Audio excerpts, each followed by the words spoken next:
name is Jonathan Frost, and I'm from Winchester.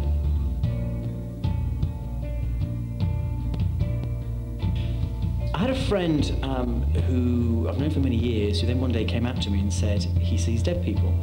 When we go hunting for ghosts in what's called a paranormal investigation, we'll have about 5 to 10 team members depending on the size of the location and how many groups we're going to split into. All the years I've been investigating, I've not encountered an awful lot.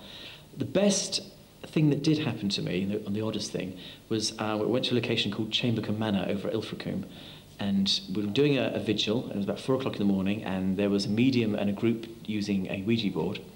And they started asking questions, and the medium was in contact with the spirit as well. But at the same time, I witnessed a little girl walk up to me, and I was in some kind of pseudo-sleep state, and I remember seeing in my mind's eye this little girl walking up to me.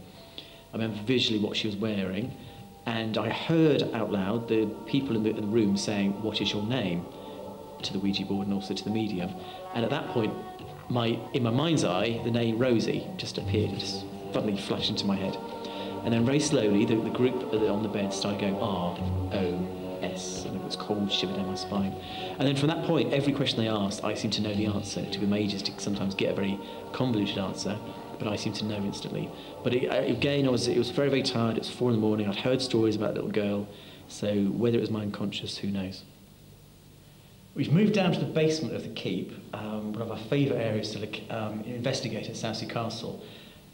This area has had many purposes throughout its history, but one of its key ones was as a prison. And on the floor, you've got the old markings of actually where the prison cells used to be. So you can sense the idea of how small the areas were and the kind of suffering that may have incurred down here. Some of the things that happen during investigations is that you get a sense in the darkness of someone moving towards you. You get a sense of a face coming towards you. You can hear chains, you can hear sighs, moaning, and people get the sense of being quite frustrated and quite sad in this location. It's had some kind of impact into my head. It's very, very painful. As we get to this point, it's just the pain gets worse. So whether this particular person died in this specific area, but the closer I get here, the worse the pain gets. Another situation that was very odd was actually here in Portsmouth, and a place called the Buckingham House, where the Duke of Buckingham was assassinated by a character called John Felton. A very odd place. It's basically a Tudor building in its makeup. And we did an investigation there. It was one of the first groups to go in there. And we had a friend who doesn't really have any special ability or skill and hasn't really had much experience in terms of things happening to her. But when we went up into the upper back bedrooms, we were going to start doing an EVP, electronic voice phenomena, where you basically have a recording device, ask questions, leave a gap, and see whether you get an answer recorded in the gaps that you leave. We started doing that, but it's essential when you do it that you have complete silence, because the slightest noise can be picked up as a potential voice. The friend in question started singing.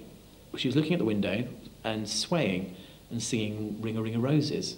And I just thought she was mucking around, so I asked her very politely if she would stop, and she wouldn't. And then I realised that it was very out of character for her, so I said, you know, are you okay? And she answered in a very girl-like voice that she was all right and she was enjoying herself. And she wasn't making an awful lot of sense, so I actually questioned her for a bit, and the whole thing was recorded on the dictaphone.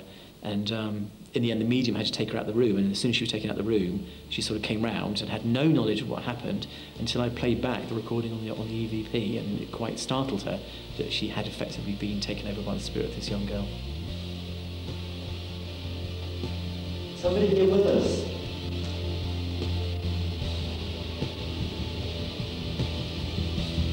Is there anything you can do to help us to see you, or to get a sensation that you're actually here with us?